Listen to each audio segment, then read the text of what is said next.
এক সাদাসিধে নারী ও পুরুষ বিয়ে করে সংসার শুরু করলো। বিয়ের প্রথম বছর দারুণ কেটে গেল। দুজনের কেউই টের পেল না দিন, মাস, বছর কখন কিভাবে চলে গেছে। এভাবে দ্বিতীয় বছরও পার হলো। তবে ছেলেটার বুদ্ধি বেশি হওয়ায় সে মাঝে মাঝে টের পেল দিন পেরোনোর দিন। একদিন দুজনে খেতে বসছে। স্ত্রী রান্না করছে স্বামীর প্রিয় আইটেম। স্বামী নীরবে খেয়ে যাচ্ছে, হু হা কিছু বলছে না। স্ত্রী জিজ্ঞেস করলো, কি গো, ডাল খেতে কেমন হয়েছে বলছো না যে? ভালো হয়েছে। তবে কি তবে? লবণ কম হয়েছে? না, লবণ ঠিক আছে। আমার মায়ের মতো রান্না হয়নি। তাই কি কখনো হয়? তুমি যখন আমায় কাছে ডেকে আদর করো, সেই আদর তো আমার বাবার আদরের মতো লাগে না। আস্তাগফিরুল্লাহ, কি কয় সব? স্বামী কি বাবা নাকি যে স্বামীর আদর বাবার আদরের মতো হবে? স্বামী বাবা না, তাহলে স্ত্রী কি মা নাকি যে স্ত্রীর রান্না মায়ের রান্নার মতো হবে? 10 বছর পেরিয়ে গেছে।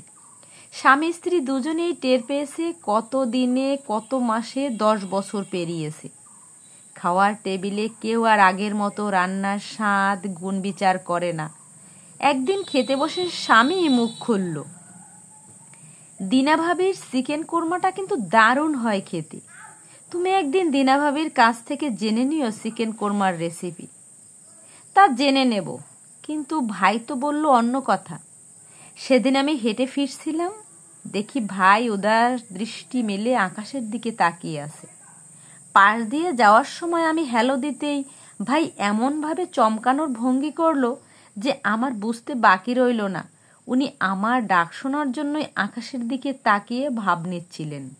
এসব কি বলছো? মিন্টু ভাই কেন ঘরে সুন্দরী বউ রেখে অন্যের বউয়ের ডাক শুনতে চাইবে? ওই যে তোমার মতো স্বভাব। রসুনের কোয়ার তো একটাই গোড়া থাকে।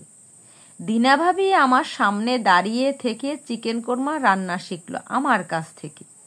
আর এখন তুমি আমাকে বলছো দিনা ভাবির কাছে চিকেন কোরমার রেসিপি শিখে নিতে? স্ত্রীর কথা শুনে স্বামী চোখ গোল গোল করে ফেলছে। স্ত্রী বলল, কথা শেষ হয়নি আমার। ভাই আমাকে গনি মিয়ার চায়ের দোকানে নিয়ে বসালো। চায়ের কাপে চুমুক দিতে দিতে বলল, ভাবি, দুলাল ভাইকে দেখে বড্ড হিংসে হয়। আপনার মতো রূপে গুণে অনন্যা এক বউ পেয়েছে। আমি বললাম, কেন, আপনি বা কম কিসে? আমার বর তো দিনা ভাবির প্রশংসায় পঞ্চমুখ। ভাই তখন বলল, না, মানে দিনার সব ভালো, কিন্তু রান্নায় আপনার ধারে কাছেও যায় না, আর বুদ্ধিতেও কাঁচা। আপনার মতো বুদ্ধিমতী হলে দিনাকে কাঁধে চড়িয়ে সারা পৃথিবী ঘুরিয়ে দেখাতাম আর বলতাম, এই হচ্ছে আমার বউ, পৃথিবীর সেরা বউ। স্ত্রীর কথা শুনে স্বামীর গলায় ভাত আটকে গেল। বিষম খেয়ে কাশতে কাশতে চোখ বড় হয়ে গেছে। স্ত্রী তাই দেখে মিটি মিটি হাসছে। কি বুঝতে পারলেন কথাগুলো শুনে?